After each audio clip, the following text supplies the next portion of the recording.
selamat datang di Investa News bersama saya Niswa Purniati Fauzia yang akan menemani Anda beberapa menit ke depan untuk membahas seputar dunia investasi edisi Selasa 29 Agustus 2023. Berita pertama, indeks harga saham gabungan menguat 0,38% atau 26,28 poin ke 6.921 pada akhir perdagangan di Bursa Efek Indonesia hari Senin. IHSG berpotensi melanjutkan penguatan terbatas pada hari ini. Equity Research Analyst Ulrich Pascaling Tambolang mengatakan IHSG masih akan terkonsolidasi. Sentimen utama masih berasal dari sinyal kenaikan FFR sebesar 25 bps di FOMC pada September 2023. Kondisi ini justru direspon positif oleh pasar karena dinilai memberikan kepastian mengenai arah kebijakan moneter The Fed. Menurut Ulrich, kenaikan tersebut diyakini sebagai yang terakhir dari serangkaian kenaikan suku bunga acuan sejak pertengahan 2022. Dari dalam negeri, Bank Indonesia menahan suku bunga acuan di 5,75% pada pekan lalu. Kondisi ini mengindikasikan optimisme BI terhadap stabilitas ekonomi domestik. Analis Bina Arta Sekuritas Ivan Rosanova memproyeksikan IHSG akan bergerak di rentang 6.900 hingga 6.955 pada hari Selasa. IHSG diprediksi masih cenderung konsolidasi atau mode penguatan yang terbatas.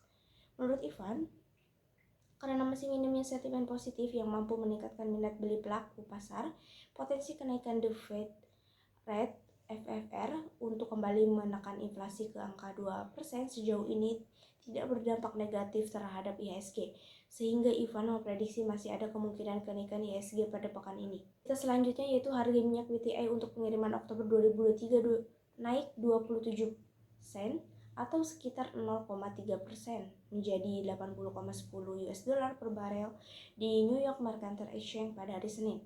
Harga minyak mentah Brent untuk pengiriman Oktober 2023 turun 6 sen menjadi 84,42 US dollar per barel di London ICE Futures Exchange. Seperti dilansir Reuters, harga minyak dunia minim perubahan pada hari Senin akibat tekanan yang ditimbulkan dari kekhawatiran peningkatan suku bunga Federal Reserve yang dapat membuat permintaan melemah. Pergerakan harga minyak dunia selanjutnya akan terpengaruh badai tropis Idalia yang tengah bergerak menuju ke pantai barat Florida, menyebabkan produksi minyak mentah di kawasan Teluk Meksiko terganggu. Berita selanjutnya yaitu harga emas bergerak tipis pada hari Senin dan pasar mencerna komentar hawkish namun menekan dari Federal Reserve dengan sejumlah data ekonomi utama dari sorotan minggu ini. Ketua The Fed Jerome Powell telah memperingatkan pada Jumat lalu bahwa suku bunga AS masih bisa naik lebih lanjut untuk mengekang inflasi yang tinggi, sebuah skenario yang menjadi pertanda buruk bagi emas. Namun, penurunan logam mulia ini agak terbatas. Pasalnya, harga telah turun ke level terendah 5 bulan di awal Agustus. Emas telah mengalami pemulihan yang stabil dari titik terendahnya baru-baru ini meskipun kekuatan lanjutan logam mulia masih dipertanyakan imbas prospek hawkish untuk suku bunga AS. Penguatan dolar yang diperdagangkan mendekati level tertinggi 3 bulan juga menekan pasar logam. Emas spot flat di 1.915 dolar per ounce, sementara emas berjangka yang akan berakhir bulan Desember naik 0,1% menjadi 1.942 US dollar per ounce. Powell juga menegaskan kembali pada hari Jumat bahwa The Fed kemungkinan akan menjadi suku bunga AS lebih tinggi lebih lama. Dengan ketahanan ekonomi baru ini memberi bank sentral lebih banyak ruang untuk melakukannya. Pasar kini menunggu sejumlah data ekonomi dari negara dengan perekonomian terbesar di dunia ini minggu ini, termasuk data PDB kuartal kedua, inflasi PCE, dan non-farm payrolls. Angka PDB sebelumnya menunjukkan ekonomi AS tumbuh jauh lebih tinggi dari yang diharapkan pada kuartal kedua. Ini mengindikasikan bahwa aktivitas belum mendinginkan sebanyak yang diperkirakan oleh The Fed. Data metrik inflasi The Fed, Personal Consumption Expenditure, yang juga terbit minggu ini dan diperkirakan akan menunjukkan inflasi tetap lebih tinggi bulan Juli. Data non-farm payrolls untuk bulan Agustus juga akan hadir minggu ini dan diperkirakan akan menunjukkan ketahanan yang berkelanjutan di pasar tenaga AS. Kekuatan dalam perekonomian ditambah dengan inflasi tinggi dan pasar tenaga kerja yang kuat memberikan Fed lebih banyak ruang untuk menaikkan suku bunga atau bahkan mempertahankannya lebih tinggi untuk waktu yang lebih lama. Skenario seperti itu menjadi sinyal buruk bagi emas, mengingat suku bunga yang lebih tinggi mendorong biaya peluang untuk memiliki aset yang tidak memberikan imbal hasil. Di antara logam-logam industri, hasil tembaga naik pada hari Senin ini karena lebih banyak langkah stimulus dari China membantu peningkatan sentimen. Tembaga naik 0,4% menjadi 3.804 dolar per pon. China meluncurkan lebih banyak langkah yang bertujuan untuk mendukung pasar saham dan propertinya pada akhir pekan lalu, yang membantu menumbuhkan optimisme dan pemulihan ekonomi di negara tersebut.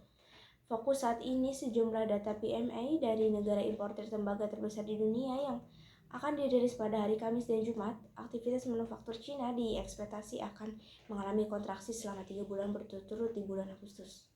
Berita selanjutnya yaitu nilai tukar rupiah menguat tipis terhadap dolar Amerika Serikat di awal pekan. Senin 28 Agustus, kurs rupiah spot menguat tipis 0,02% ke 15.292 rupiah per dolar AS, sedangkan kurs rupiah JISDOR menguat 0,02% ke 15.294 rupiah per dolar AS. Senior ekonomi KB Valburi Sekuritas Fikri C. Permana memperkirakan rupiah berpotensi terapresiasi Selasa 29 Agustus. Dia menilai rupiah berpotensi melemah dengan kisaran 15.220 rupiah per dolar AS hingga 15.420 per dolar AS pada hari ini. Data jumlah uang beredar dalam arti luas hanya tumbuh 6,4% di Juli 2003 sehingga belum akan mampu mendorong penguatan rupiah. Di sisi lain, di global ada kekhawatiran yield yang akan naik sehingga bisa mendorong penguatan indeks dolar. Jika itu terjadi juga bisa mendorong pelemahan rupiah, menurut Fikri. Selain itu, ada potensi asing akan mencatat net sell juga dari pasar saham. Presiden Komisioner HFX Internasional Brijangka Sutopo Widodo menambahkan investor sekarang menantikan lebih banyak data ekonomi minggu ini, termasuk laporan pekerjaan bulanan, indeks harga PCE dan PMI manufaktur ISM di AS. Sehingga dia menilai di akhir bulan ini cenderung stabil, hanya saja di akhir minggu ini mungkin ada guncangan harga. Menurut Sutopo, rupiah akan bergerak pada kisaran Rp15.250 per dolar AS hingga Rp15.350 per dolar AS. Kemarin penguatan tipis rupiah didorong klarifikasi Ketua Federal Reserve Jerome Powell.